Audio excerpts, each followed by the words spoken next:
Ball Whip, Grognaw, Weep, Ninnybong, TF Addicts, Bots, Cons, and Unaligned. I'm TFA 1024, the TF Addict, and this is yet another interview that I haven't done in a while since the last one was John Bailey. Been outdated now, but I was still very happy to do. But this is my little interview series. It doesn't have a name. The beta name right now is 20-ish questions. So, we got that going on. Well, with me today, I have quite the legend in the Transformers community, in the Transformers fandom, and the franchise, a major contributor of my personal childhood, the Unicron Trilogy. Please help me welcome Mr. Aaron Archer to the channel. Aaron, thank you so much for coming.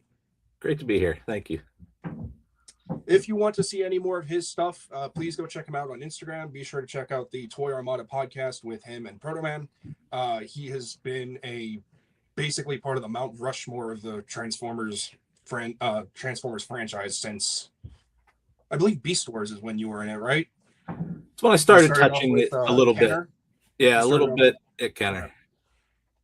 And what designs did you work on from Beast Wars specifically, if you can, travel back in time that far? Mostly what I did at that time was Transmetal 2 concept designs.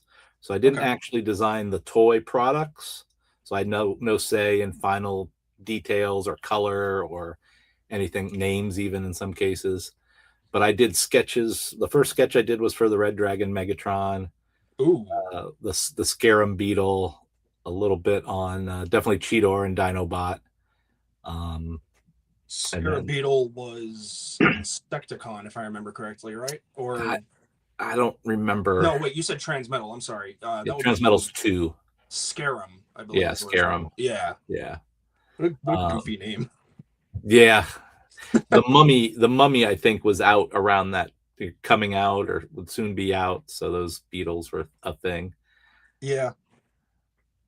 Did you have anything that was like your favorite to work on around the Beast Wars era? Well, or work, sketch up, or Yeah, the Megatron Dragon was cool because it was like he's already been a T-Rex. How do you make him cooler than that? My mother collected dragons, so I grew up around a lot of dragons. So when I got to do Megatron Dragon, Red Dragon, I had a lot of fun with that. So that's probably, easily the most significant one from that era that I did. It is a really cool design. How I did some rough sketches. Takara took it to the final point, but they retained a lot of what I sketched. That's really cool. So before you started working with Transformers, did you have any prior knowledge on what it was? Did you have like a infatuation with Transformers when you were, before you learned about it? Yeah. So I was a kid of the 80s, late 70s, 80s. So I still participated in the G1 launch. I, honestly say I was probably more of a G.I. Joe kid back then, but you couldn't be a G.I. Joe kid and also not cross over with Transformers because of the cartoons, the comics, and whatnot. But I had G1 Optimist and Starscream and a lot of the, the little keychains and all the stuff that came along. So I definitely participated in Transformers back in the day, and Perceptor was my favorite. Perceptor is pretty cool. So I was there during G1, and the ones I got, I remember at Christmas, had the styrofoam inserts. So they were the very first ones. Oh, wow. And I, wish I would have forgot one of them in the back of a drawer somewhere along the way, but too bad. Hey, we all been there. Yeah, right. During my move from Pennsylvania to Florida, a large majority of like my Unicron Trilogy, breaks my heart saying that to you, but large majority of my Unicron Trilogy was lost in the move, and eventually I got it back thanks to my lovely girlfriend and partner who went above and beyond to help me finish my entire Unicron Trilogy collection, for those on the show anyway. But I've been there, and we all been there, and it still sucks. But that's part of the joy of becoming like an adult as well, is like you can relive that childhood memory of like getting it again like it's the very first time, treating your inner child a little bit too. Yeah, definitely. So how did you become a part of Transformers? Like like I mentioned earlier, obviously your history goes all the way back to Beast Wars along the times with Kenner, but like when did you start getting into it along with like Hasbro and Takara? If Yeah, that kind of helps. But so when they moved Transformers from Rhode Island to Cincinnati Kenner, Mhm. and Kenner was set up on, I guess, development teams. So you had full engineering, marketing, and design within each group. Previous Okay. to that, it was like, think of it as like floors. You had to go up to the marketing floor. Well, Yeah. during this period, it was groups. So you had your own marketers in your group that you were working with. So we primarily did Batman on that group, all the movies, the animated series, all that stuff. And then the Transformers, when the couple of gentlemen moved from Rhode Island to Cincinnati, Mhm. it became the Batman Transformers group.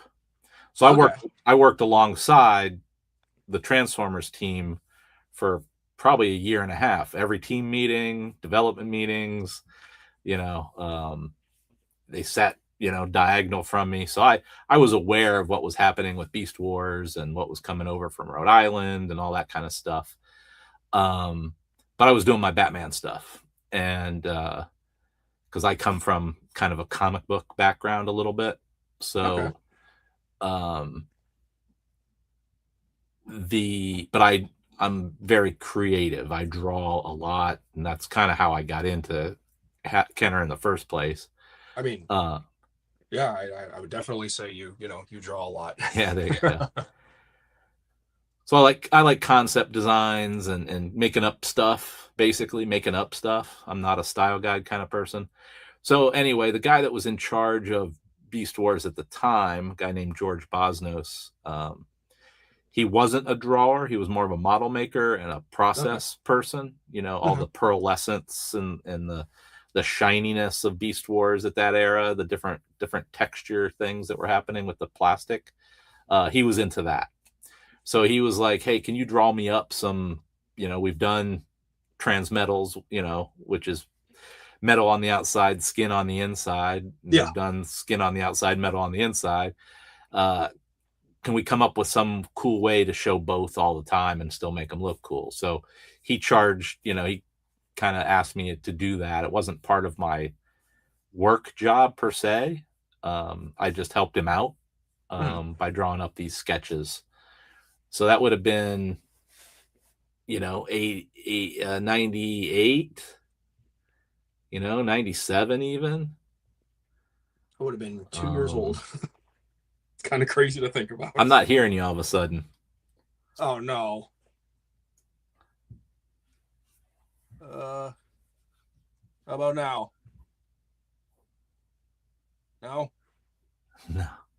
Let me check my thing again. Yep, it switched. Sorry.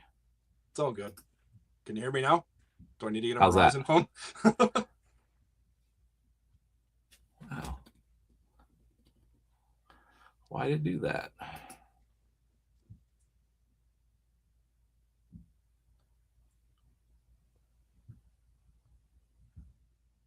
Huh. No, Gypsy. No. Come on. All right. Can you still hear me there? I can hear you. Can you hear me? I don't know why it's not.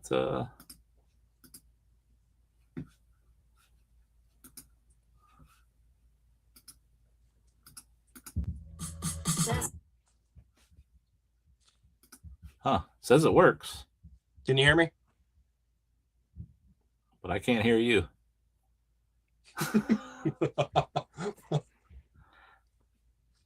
uh, Wonder what happened.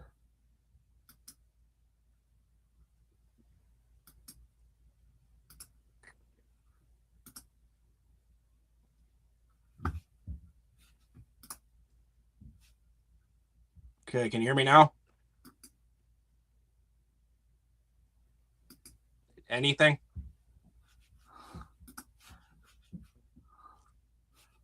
Huh. Hmm.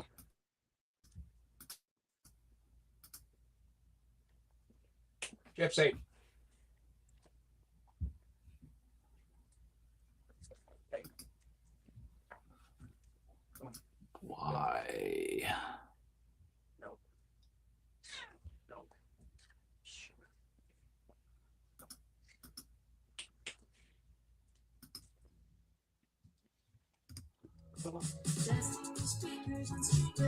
Sounds like it's working. Yeah. Huh. That's a bummer.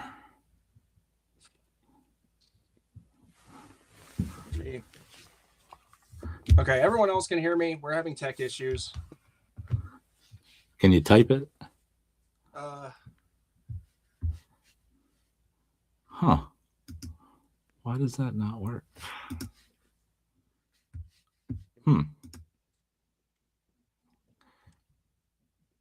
Yeah, all right. Well, you can hear me, but I can't hear you.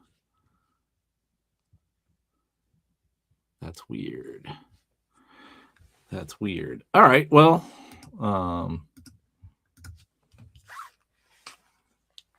you could text me questions, maybe.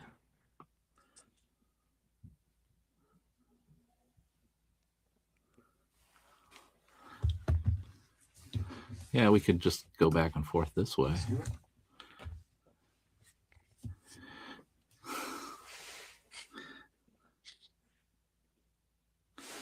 Let's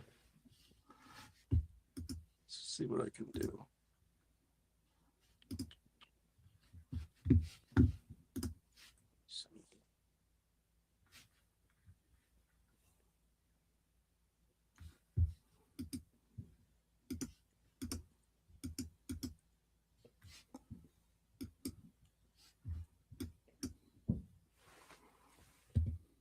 Yeah. All right.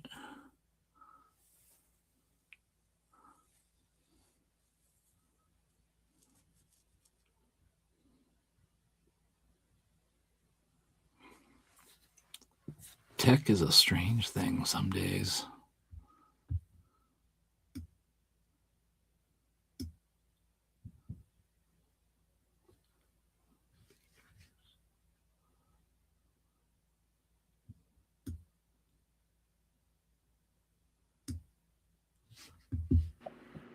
Okay, can you hear me now?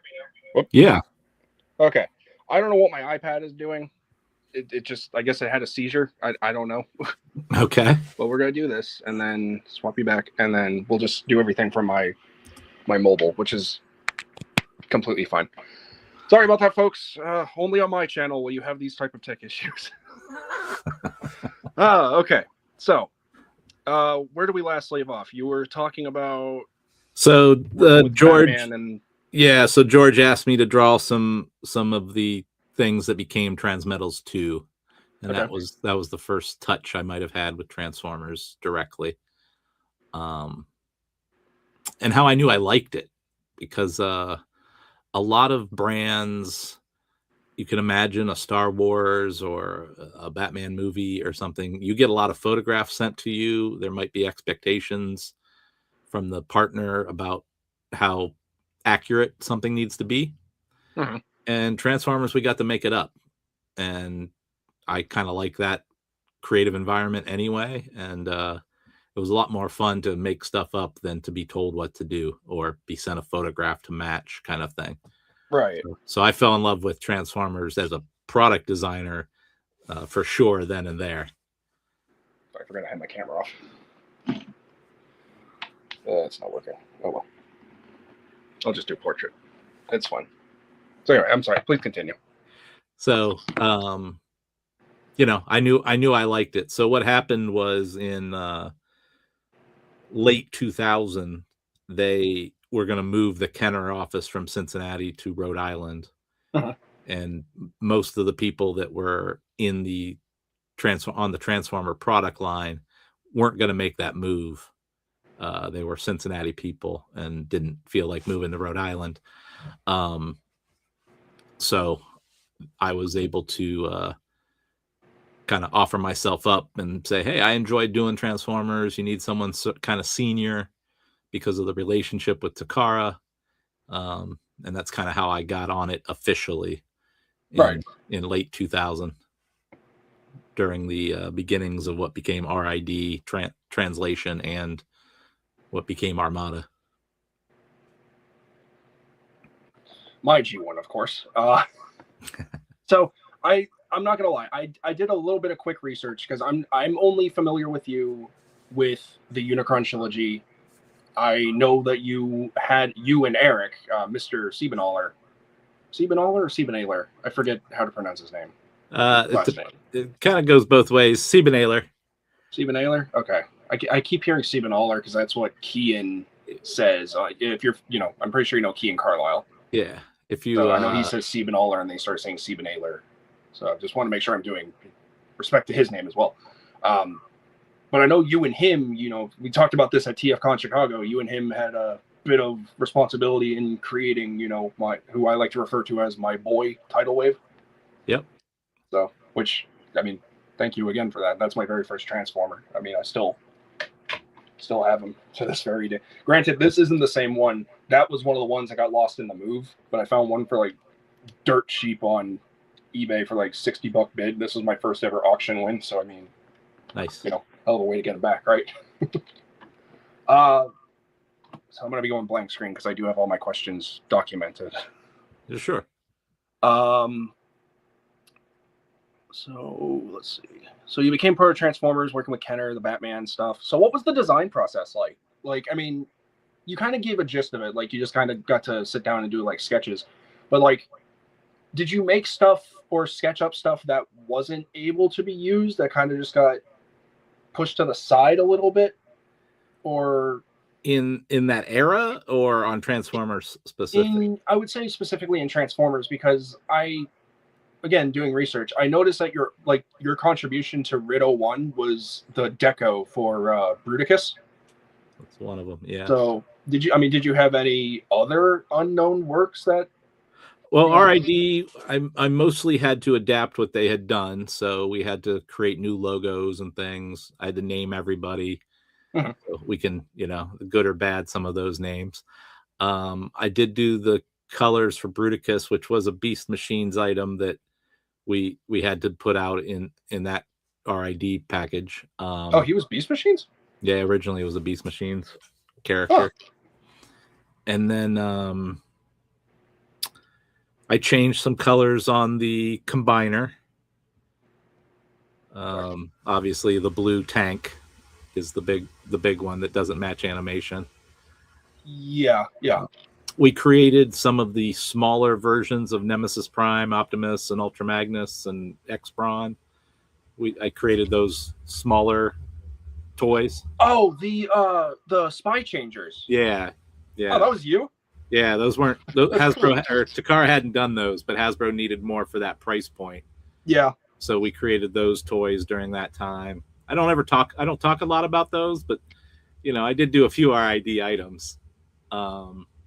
Yeah, I was curious about that because, like I said, your TF Wiki profile, it only says Bruticus. I'm like, you have to have done more, right? Yeah. So I had to do every adaptation. So, everything, anything that was different than what Takara did, I did that. Good or bad, I did that. So you did Armor Hide in Rido 1. You mentioned the blue tank part of the combiner with the Decepticons of that era, Ruination. That was you? Yeah. That's pretty cool. Yeah. So, because at the time we didn't really know what we were dealing with, and all we saw as a team, we didn't know fully about the cartoon RID and what was in it or what wasn't in it. But all we saw was a G1 toy, and we're like, wow, they're still selling this. How can we jazz it up a little bit? How can we offer some color variety and different things? So we kind of made some assumptions on that one that changed it quite a bit from what was then in the show.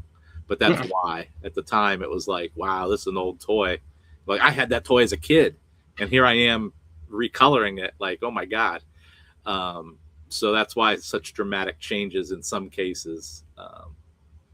So that's a great segue into my next question, because again, talking about Bruticus and how you did the deco work for that, the redeco work for anything from Beast Wars or Rido 1, like you just mentioned, Armada, Energon, Cybertron. did you have any say on like what molds you wanted to see get redecoed, or did you just kind of do what the higher ups told you to a degree? Like, I don't want to make it sound like it was like corporate control type thing, but like, did you have the opportunity to say like, or suggest like, hey, this figure would be cool if we did it up in this deco? Because Yeah, you know, a lot of. Sorry, go ahead. It was always part of our plan, the redecos for the Unicron Trilogy stuff. Anyway, I'll say. So they were all part of the plan from the beginning. At this stage, we'll redeco wave 1 this or wave 2 that, and we'll swap it. This time it'll be a villain. This time it'll be a brother. This time it'll be a, something else. So that was all largely part of the plan when we did redecos in that era, and tactically we're already part of it. Now, when you talk about things like yellow RID Optimus or blue Dragon Cryotech or Bloody Tusk Mastodon, I still need that Nemesis Prime. That was a different group that was handling those kind of redecos. Okay. So I wouldn't have worked on those. But you did contribute to some of the Unicron trilogy, like the mainline redecos. Yeah. So I did. If they were exclusives, then it might get a little fuzzy because there might be other people then involved. Because exclusives is like a whole different business and a sell-in process, and you're making deals with the retailers, so it's a little bit more intimate, and they don't necessarily talk to the big teams when they're making those deals because it's kind of opportunistic for both companies. So sometimes I was involved, sometimes not. So you created, obviously, you created Demolisher here. So, and again, from what it said on your profile, you also did the Power Links deco. Were there any other Power Links decos that you got to work on? Like any, like the more obscure ones, like Cyclonus or, I don't know, Thrust? Like, no. Not the Takara one either, like the Hasbro released one, like the inverted dirge color. No, most of the redecos would have been handled by my interns at that point. I would have turned over the previous deco to them and saw how the mold plan existed, and I might have given them an indication like, let's do Cyclonus in green and black this time, but they handled that. So that's where Eric starts coming in and some other guys. The co-op system at Hasbro and a lot of schools, you're like 3 months on, 3 months off. So yeah, I'd work with these guys for 3 months. They'd go away for 3 months. If they were good, they'd come back for 3 months if they liked the job and the opportunity. So I was working with a different set of people for Armada throughout that whole year, other than myself. So I ended up doing a lot of stuff for the main line, and then the redecos, I was happy to like, okay, this is something the interns can do without too much oversight. Right. Were there, looking back now at like the 40 years of Transformers as a whole, but specifically your era, the one that you contributed to the most, I would say. Yeah. Out of all the figures from Armada, Energon, and Cybertron, are there any characters or any figures that you look back at now and wish like I could have done a repaint of this into this, or like something along the lines like that? No, that's probably more in the collector world than I live. Okay. So I don't have those kind of feelings. Like I would have liked to have seen I have missed opportunities about, why didn't we do a headmaster, or why didn't we do something else, a rock lord, but not really specific characters that I lament. I got to do so many characters, so many redecos. We got to be part of so many projects and animated series and movies and video games that I definitely don't lack for opportunity when I talk about my time on Transformers. We got to do a little bit of everything. Publishing was still banging at that time. Oh yeah. The tie-ins and things were still, we were living in a different world with Toys R Us. I hear they're coming back. Hopefully. So yeah, let's hope. So, my era is like all, everything go. So I got to do a lot of stuff. So I don't have too many missed opportunities. If I wanted to do something, I had time to figure it out how to do it, especially with the leadership opportunity I was given to. Oh yeah, absolutely. Call the ball. Yeah. you ran that ship. I definitely, you know, and I kind of joke about it, you know, but I also definitely blocked certain things in my era. You know, I'm not a big fan of Skylinks, you know. Really? I'm not a big fan of a couple of those kind of era things, the G2 late late G1 stuff, in some cases. You know, so when I left, that John Warden came in and was like, here's where we can do all this other stuff, you know, because there was kind of a gap there, right? The tapes, you know, I'm not into the tapes. I'm not into the the headmasters as much. So we didn't do a lot of that during my era. So there was still stuff to do after I was gone, which was great. So did you? Because I mean, obviously, you know, Armada, Energon, Cybertron, they still have an influence to this day. They're still getting recognized. I mean, the updates alone. I mean, look at, for crying out loud, Titan class tidal wave. Like, I literally get to say I have my boy in the size of a small child. Like, he is basically my son. Like, how do you feel about that? Like, looking at it from the perspective of, you used to work so close with Hasbro. You helped bring these characters to life. How does it feel knowing that, like, these characters and these designs that you had either had a hand in creating or flat out just made it come to life, you know, still get recognition and appreciation to this day? It feels good. You know, I kind of like, I think they do a great job of being very honorific to the original toys without having to, you know, have a big gimmick built into it, you know, so they can be articulated. And, you know, we designed those toys before there was animation. So the animation company, you know, altered the toys to get the look that they got. So now that they're more cartoon accurate is great, you know, as well. So I love that. I love, I don't know, so far it's the biggest thing I've creatively contributed to, the Unicron Trilogy. Which, thank you again for that, by the way. And those things, you know, not everybody gets that kind of ability to show their creative skills and get to do so much stuff like that. So I recognize that I'm in a unique spot, and I'm just happy that I had that time, and that those characters are still out there and honored. You know, it means I did a good job if it makes me feel like that. And so it's great. It is my legacy, you know, that it's still viable, even though G1 is the thing. Yeah. You know, every brand that lasts 40 years has kind of the middle road era where we were sick of that old stuff for a while before we fell in love with it again, right? Yeah. And you know, He-Man has it, G1 has it. There's some Batman stuff, you know, yeah. And then eventually it kind of comes back to the core and whatever, and we're in that G1 world now. So I recognize how lucky I was 20 years after it launched, 15 years after it launched. You know, I started working on these things in the late 90s there, and that wasn't too long from when it came out in the 80s, you know? So it was really cool to be a part of adding to the lore, you know, for as long as I got to do it. So I can't remember if I asked this or not. Neurodivergent brain just doesn't stop.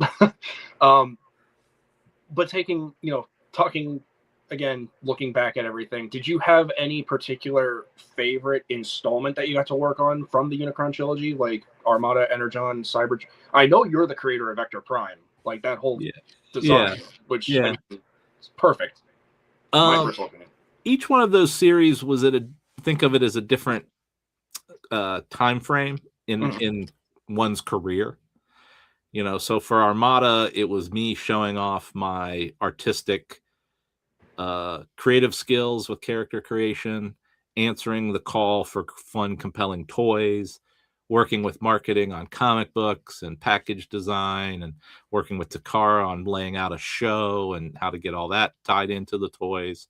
So that was like my proving ground time in a way. I'd already done it with Star Wars and some other RID, but like that was really the big one. Energon was kind of in a gap timing where it was like, keep going, keep going, keep going. Because we were in the background trying to figure out how to make these movies and raise the profile higher. And then Oh, so you were Cybertron. like working on that even during that whole era. Yeah, I was probably working on movie pitches to different producers or listening to producers or different things before anything was actually tangible back in 04, 05. Wow. For sure. 04, yeah. And then Cybertron was like me being more in a senior leadership role, working with everybody to get the plan executed. And that's where Eric, took over doing a lot of the creative work through the plan that we set in place. And then I picked my battles as to what items I might have contributed to. But the more I look back on the different documents that I've been able to scrounge up, once we get past into Energon, there wasn't anything that I drew up that Eric didn't give a once over to make it, even better. Right.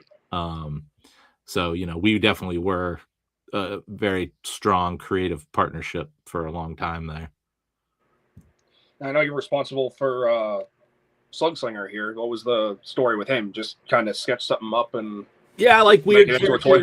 Yeah, I liked he's the one with the split face. Yeah, he's the one with like the TMNT Yeah. like snarl and then just like regular straight lip with like kind of Cyclonus type. Yep. Yeah, I like asymmetrical looks. I like kind of characters that, even like Demolisher there. He's got the kind of grimace and the patch. Yeah. To me, he's a pirate. Oh, okay. I mean, I often called him Demolisher. Demolisher. So that I like that kind of thing. The blank-faced G1 robots have their place. I don't want to talk down to them.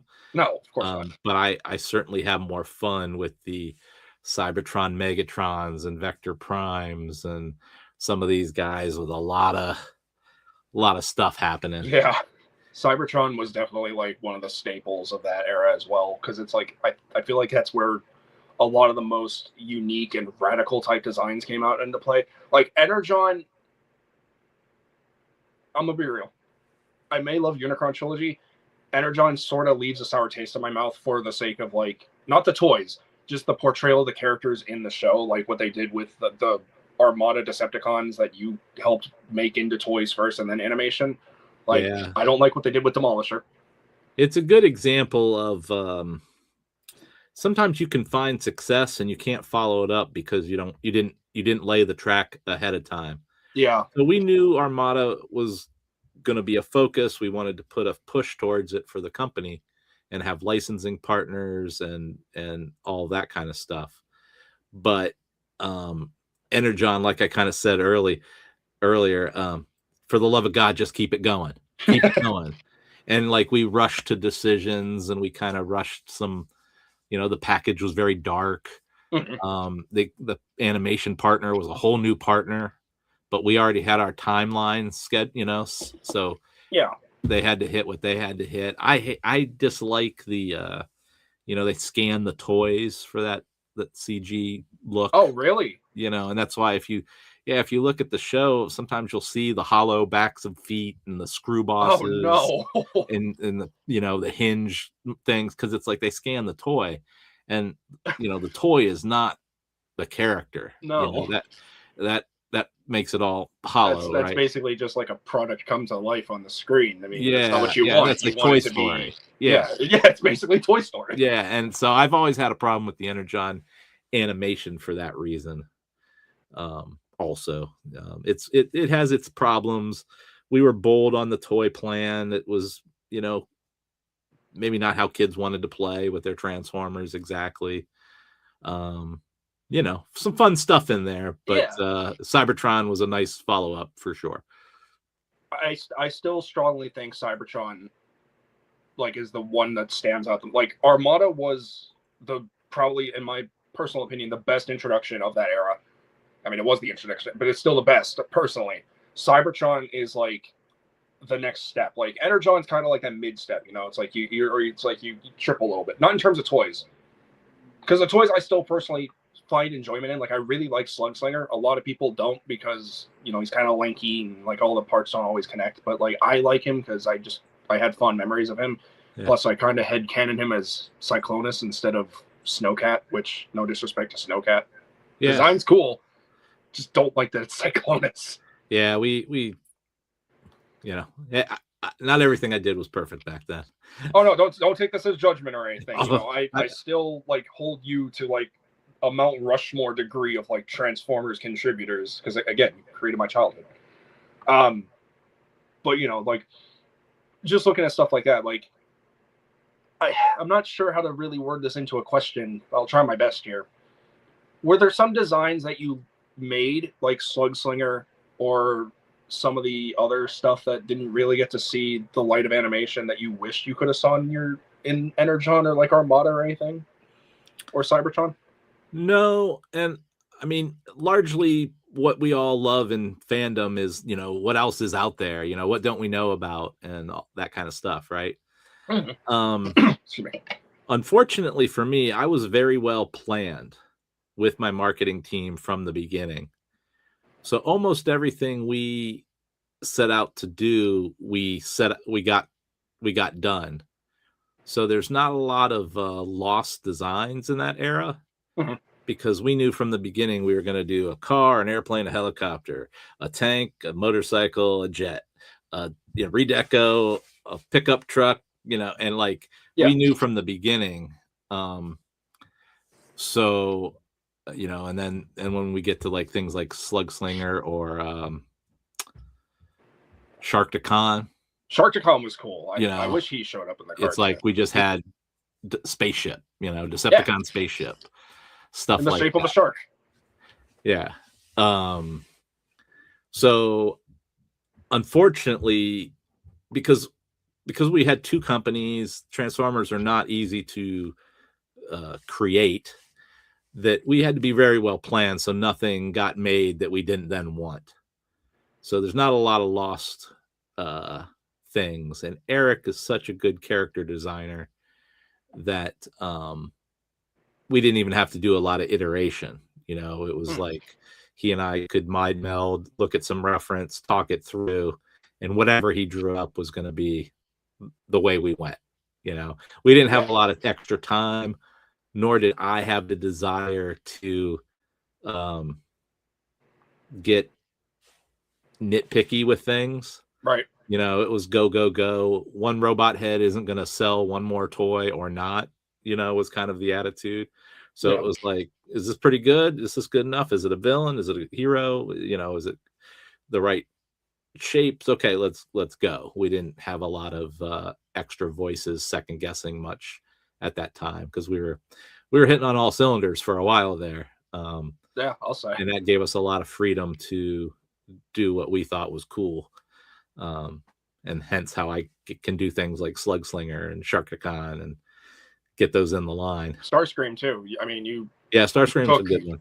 Yeah, Starscream is a really good one. Again, portrayal of the character in the show, not my favorite, but I love that design for Starscream. That when they redecoed it in G1 colors, the Energon Starscream. Yeah, that's a great one. It's a great. Oh yeah. So, would this technically be your department as well when it comes to like the naming of certain like sublines in the Transformers era, like the Transformers Unicron? Because like when Energon came out, every repaint afterwards, you know, you had Armada, Power Links, and then Energon was just, oh, here's Energon Ironhide. Like, was that in your department or was that someone else entirely? I'm going to answer that a little bit two different ways. Okay. It wasn't my department. That was marketing. Right. But if one cares about the things one creates, then you're going to make sure that nothing gets amiss. So I would go to those meetings and I would contribute and I had an opinion. And so I would help marketing, you know, secure names and choices that mattered, you know, because at different times, different people could just go, hey, we're now calling these mini bots. great. That's not a cool name, but okay, that's what we now own as a trademark. So great. Now they're mini bots, whereas if you're in there, you can maybe call them Omnicons or Terracons or, Minicons and kind of create those more fun terms than straight sell marketing type stuff that might come up. So I thought it was self-preservation to be a part of it. Okay. I didn't have to, but I chose to. No, and honestly, I think that's personally for what's going on right now in the Transformers, because I mean everyone's doing such a great job personally, like BMAC, Mark, Nate. Granted, some are brand marketers, but like design wise, like Mark Clonis and Nate or Evan, I keep wanting to call them by their usernames.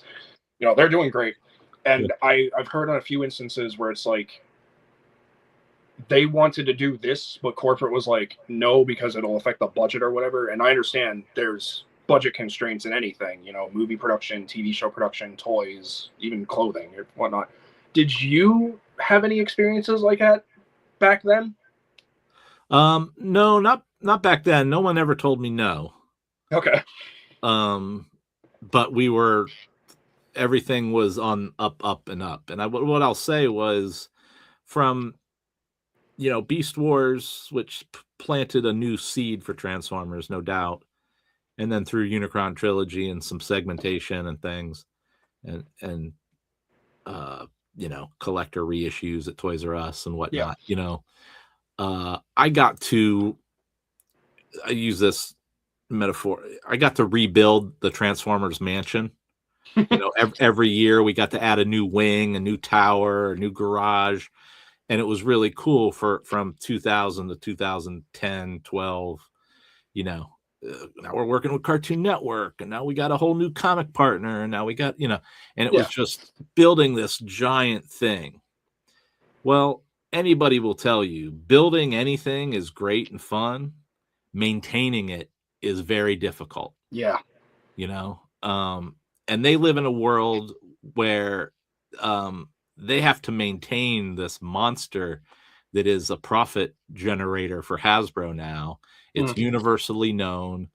You can only essentially tick people off more so than surprise them. Like when I came in, I came in like, hey, here's alternators. It's kind of like a G1, but realistic. And everyone's like, that's great. You're not going to get that kind of surprise today. Oh, right? No. So it's like I would consider us living in almost two different development worlds. And I don't ever compare my era to their era because it's like two different goals. Yeah. And so they do run into things like being told what their budgets are and more directive control from management or the corporation need what it needs than I was, because they were investing in Transformers to get to those movies when I was doing it. So I had resources, I had wind behind me, encouraging all the things we were doing. So it's just different worlds. And I can see where they have to deal with more budgeting these days.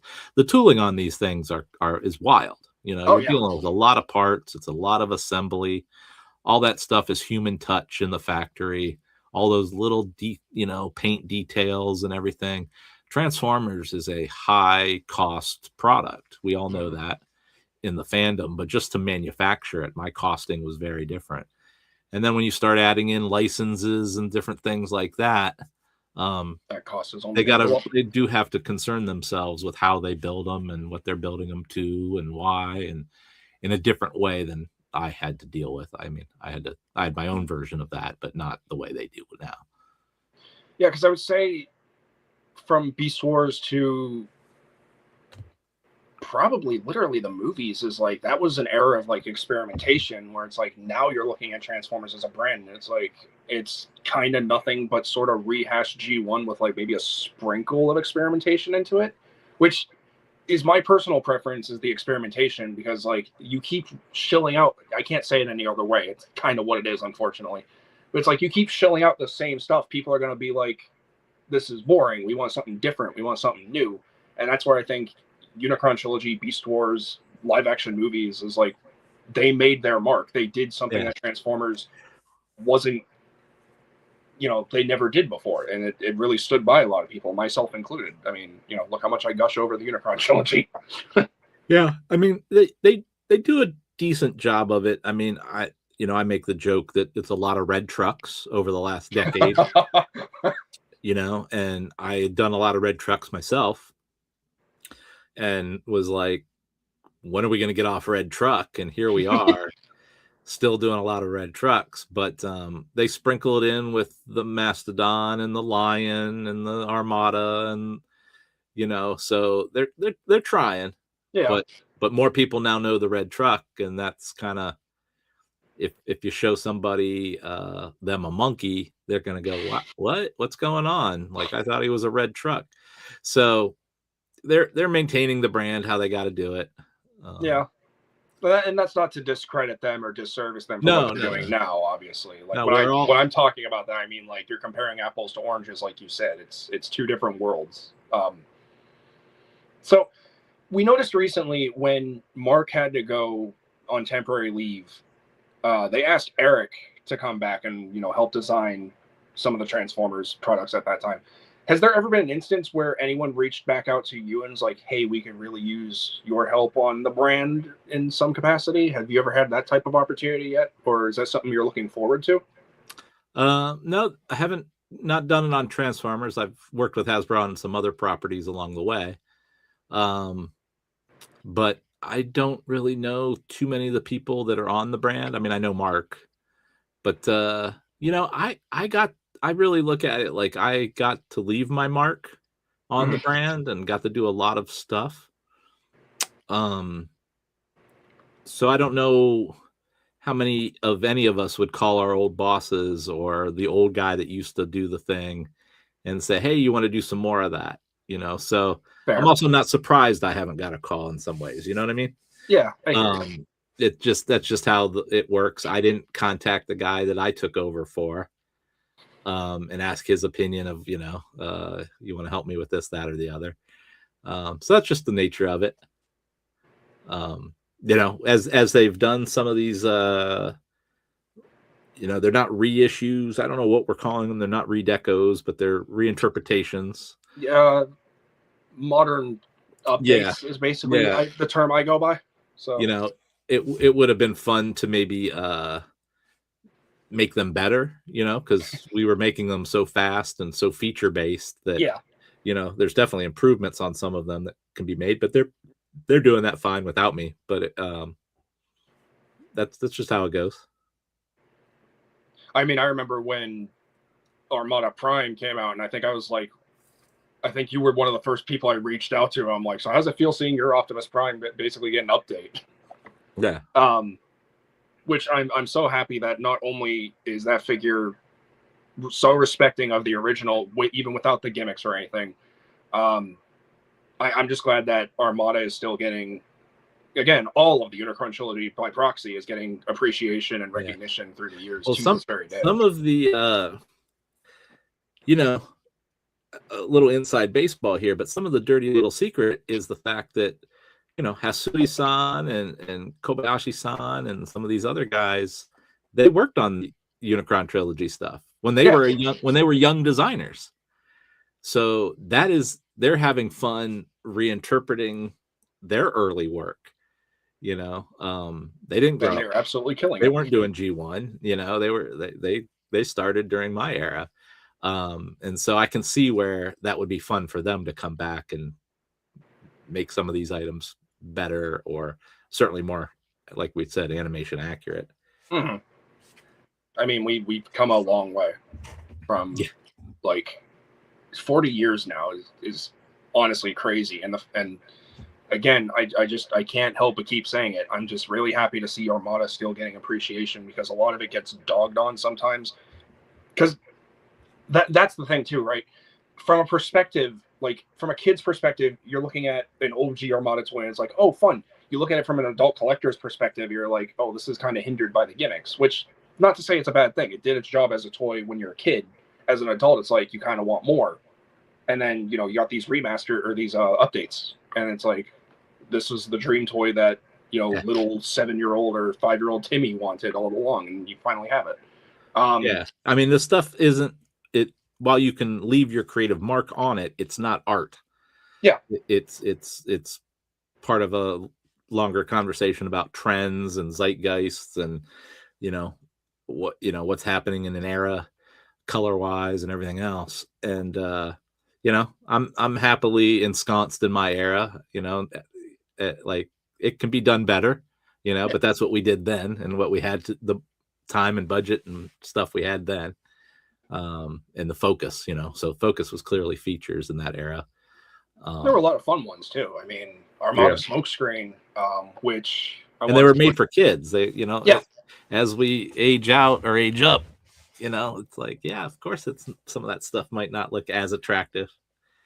And a lot of the features were pretty fun. Like, I mean, who would have ever thought an orange crane like Smokescreen, which my buddy T Fan Page wants to share that comment with you, and we will be taking chat questions here in a moment, but I have like probably 2 more questions for you directly, and then we can segue into that.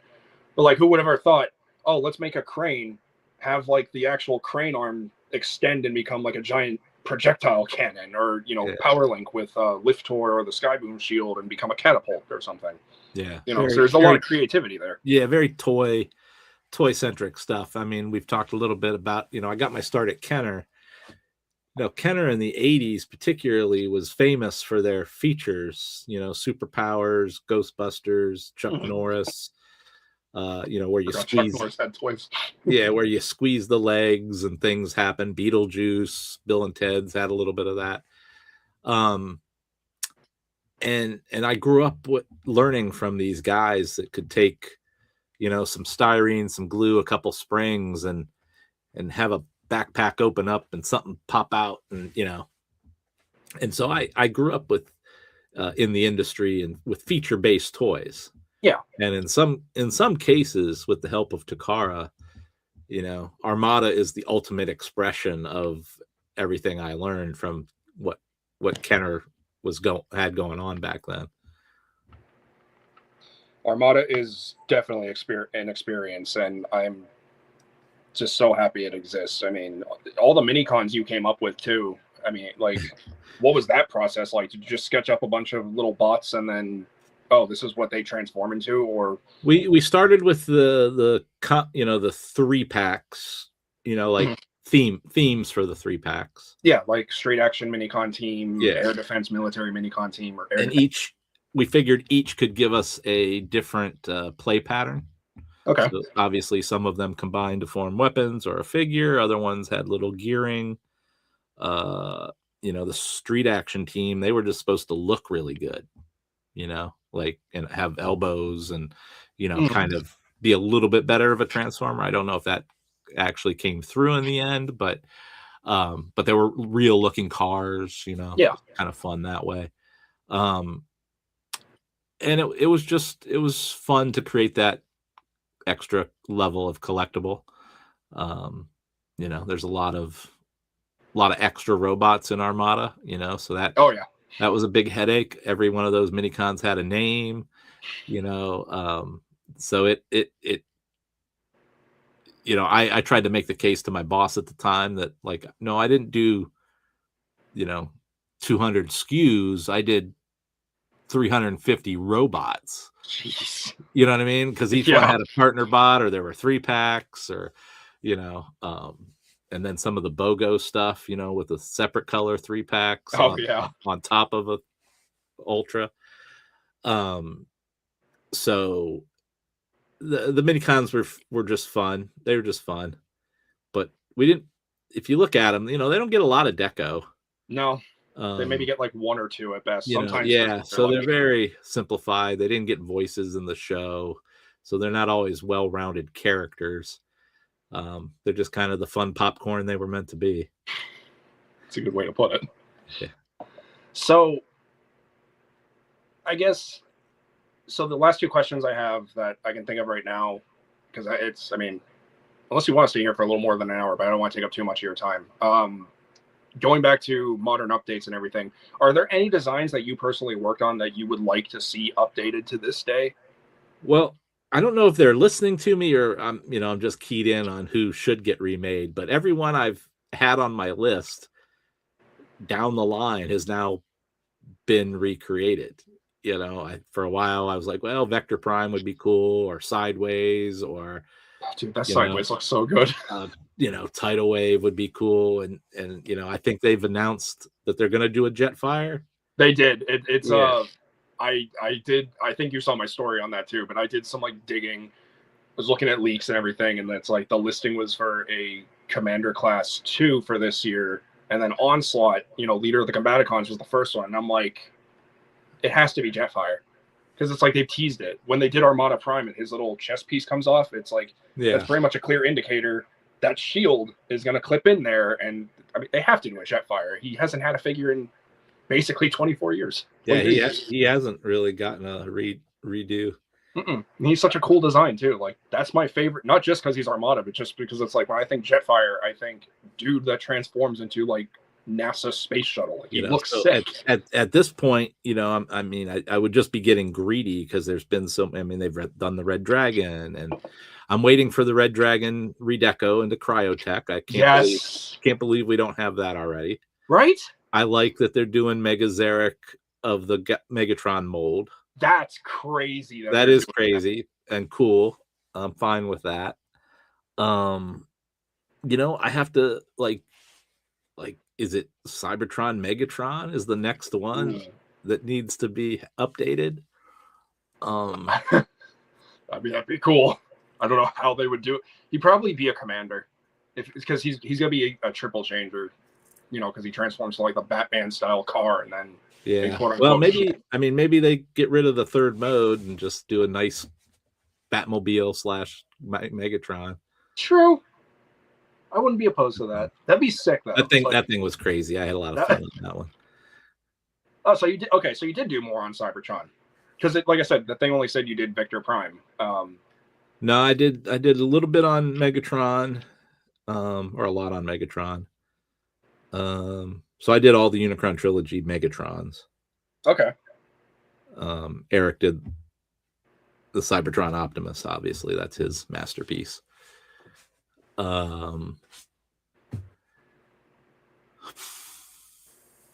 mean, I know you're the man responsible for giving us Unicron as a toy for the first time ever since that canceled G1 prototype back then, which, I mean, that was really cool. That's insane to have on your profile. Like, you brought the Chaos Bringer to life.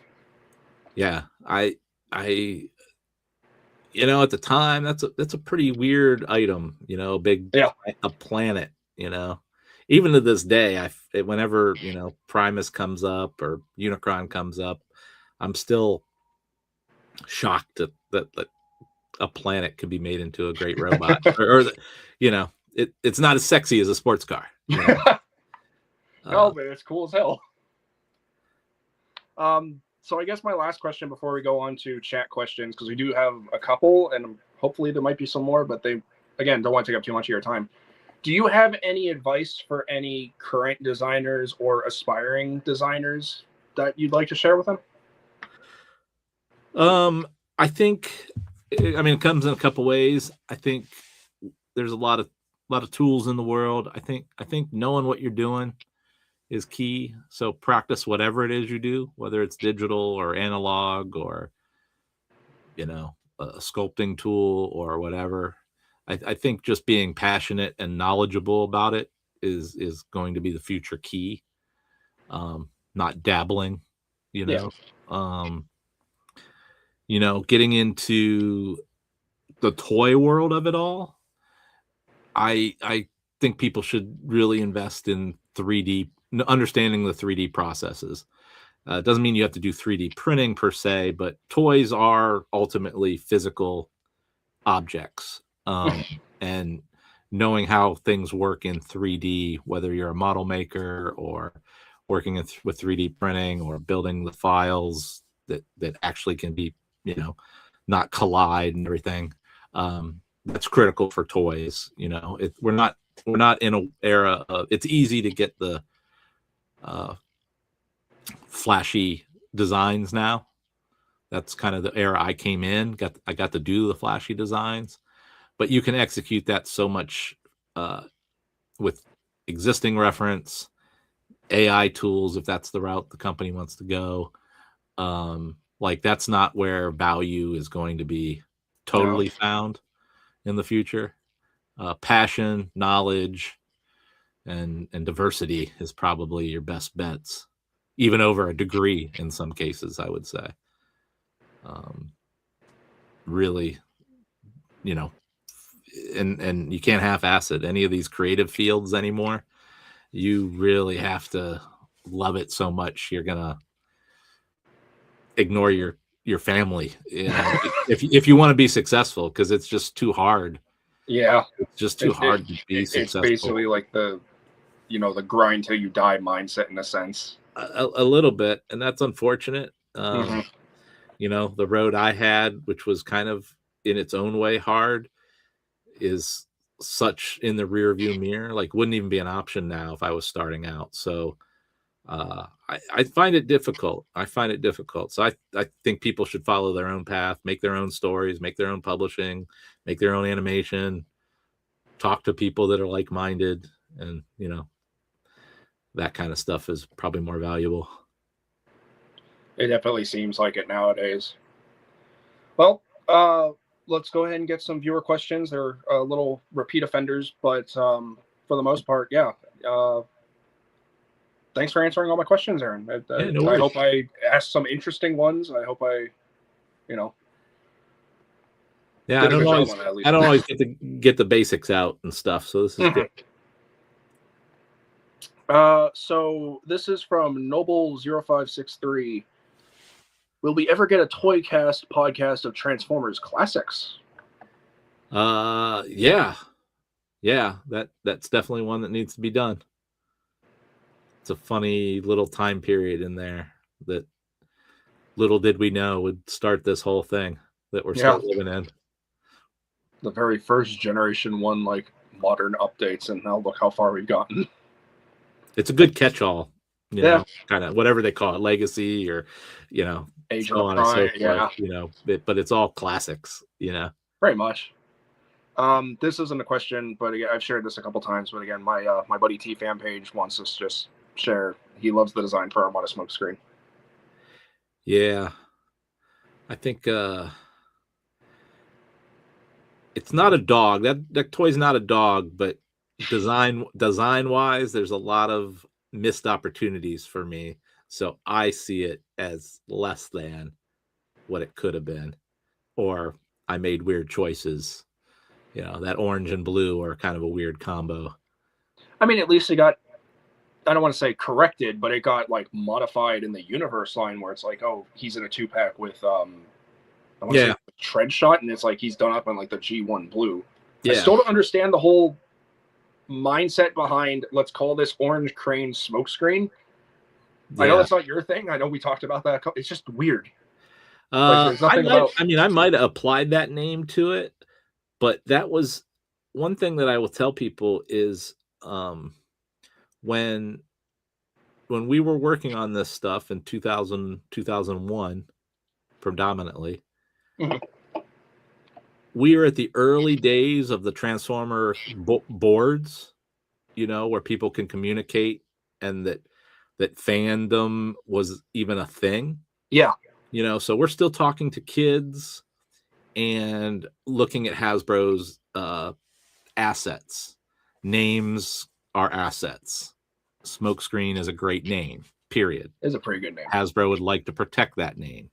So sometimes in those early days of both RID and Armada, you know, I was applying classic Transformer names to new Transformers, not realizing I knew there was pedigree, obviously, but I didn't know if anyone still cared. Right.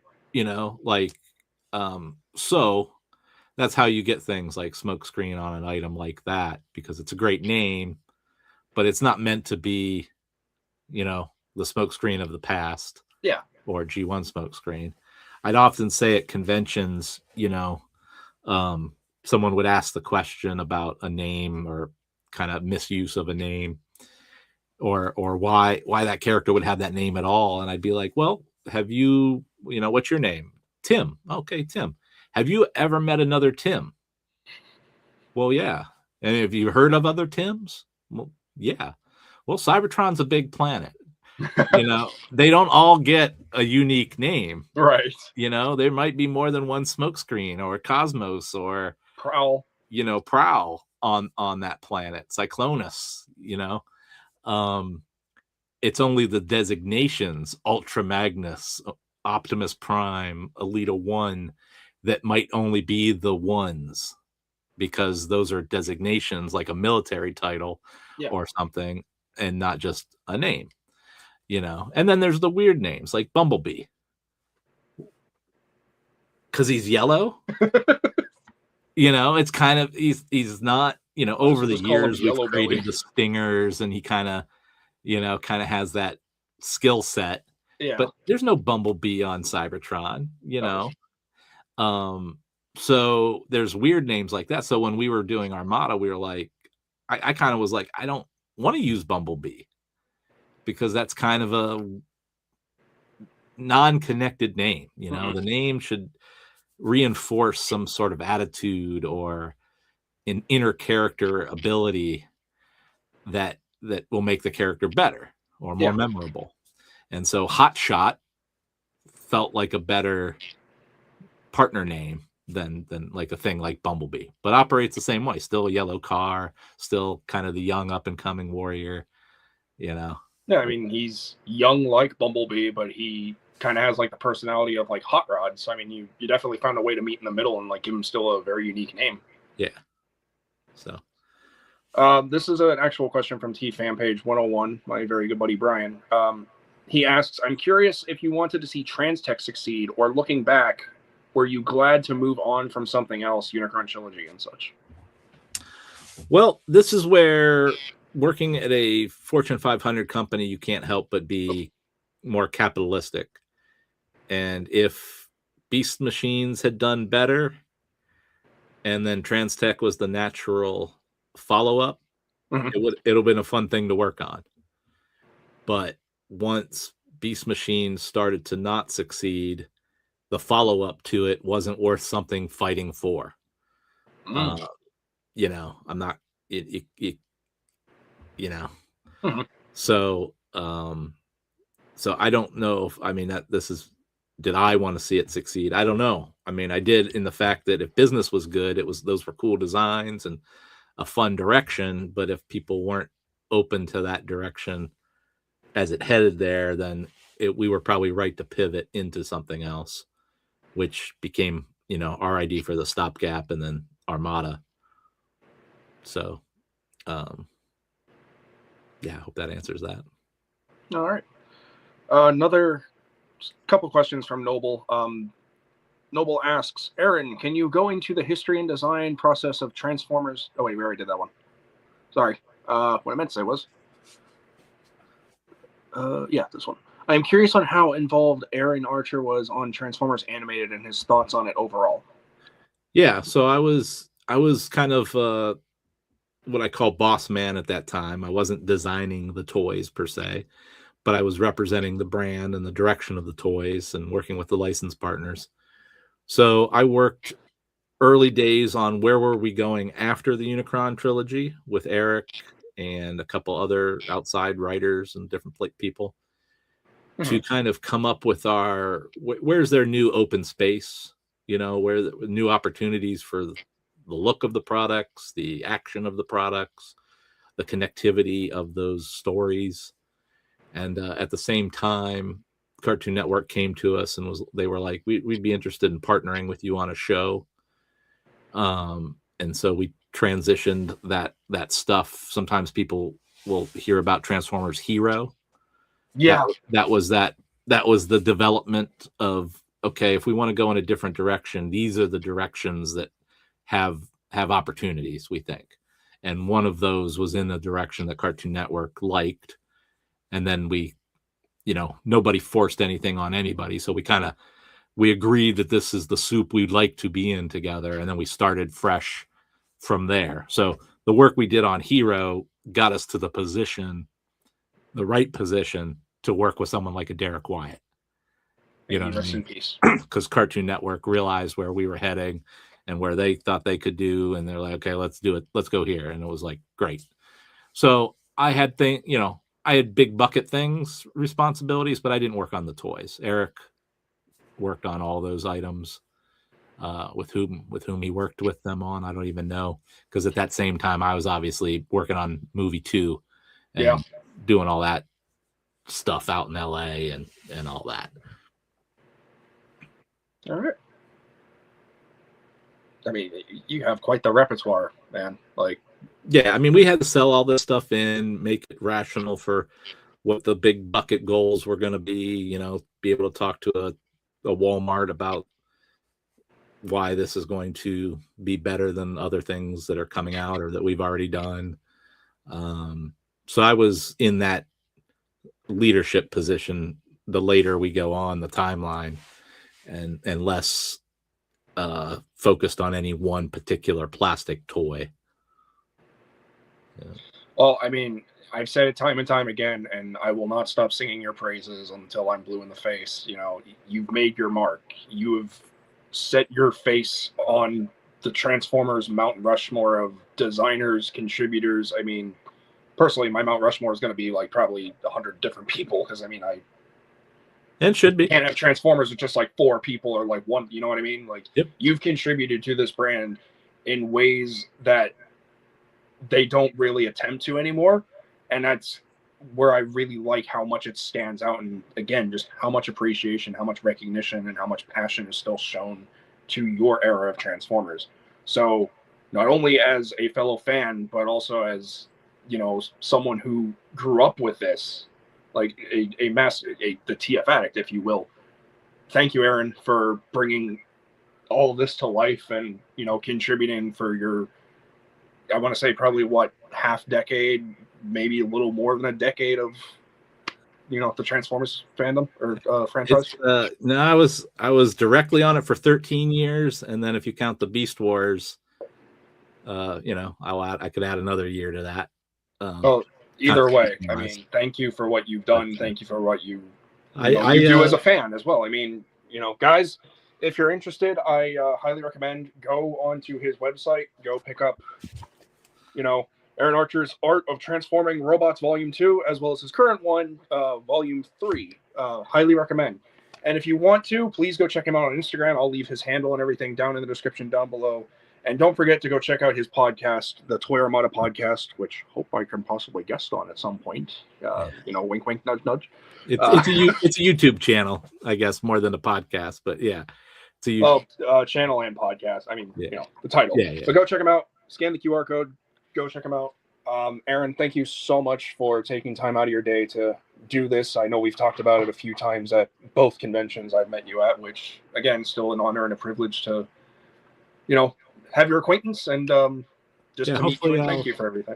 No worries. I like your enthusiasm for almost being a fan, like, which is cool. I mean, it's I could tell you definitely dig it, and I'll probably see you in Orlando, I hope.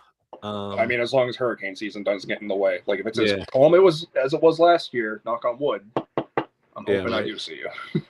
Because that'll be like the second birthday in a row I've seen you. Yeah, because I'm not doing LA next week. I'm not doing Toronto this year, so I'm hoping to get down to Orlando. So I mean, I'm not going to LA either, as much as I want to. Can you believe that guest list? Like, you got 3 it's always crazy. Voice actors. Yeah, 3 Megatron. It's nuts. It's an embarrassment of riches being able to pull from the LA crew. All the people that live out there. So. Yeah. Oh, also, shout out to Gary Chalk, by the way. Yeah. Beating stage 4 cancer. Good. Yeah. Good for him. Yeah. I'm really happy he pulled through. Because we were talking about LA, and he's going to be at LA. So. Yeah. But yeah, no. Thank you again, Aaron. And I guess final question. No worries. Would you be down to do this again at some point? Yeah. If we got something to talk about, let's do it. Sweet. Maybe I'll get you on TFTC at some point. That's Transformers Thought Corner. That's my little podcast I do on here. But yeah. All right. Well, everyone, thanks everyone for tuning in, hanging out. If you have any questions, maybe we'll do them again next time. Maybe we'll just do like a fan question thing, and Aaron and I can just shoot the talk for a bit. I don't know how you feel about cussing. I'm trying to kind of keep it to a degree. I don't know where this is going, so I'm behaving myself as well. No, but if anyone has any questions, you can reach Aaron directly. Again, please go support him on Instagram. Please go buy his books. Art of Transforming Robots. Great reads, by the way. I still need to commission you for a tidal wave. I still need to do that from you.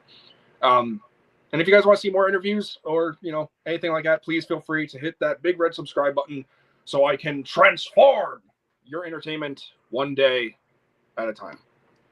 Well, with all that being said, everybody, thank you all very much for tuning in. Please remember, until next time, stay happy, stay healthy, stay safe, and I will see you all in the future. This is TFA 1024, the TF Addict, rolling out until all is fun. Bye, everyone.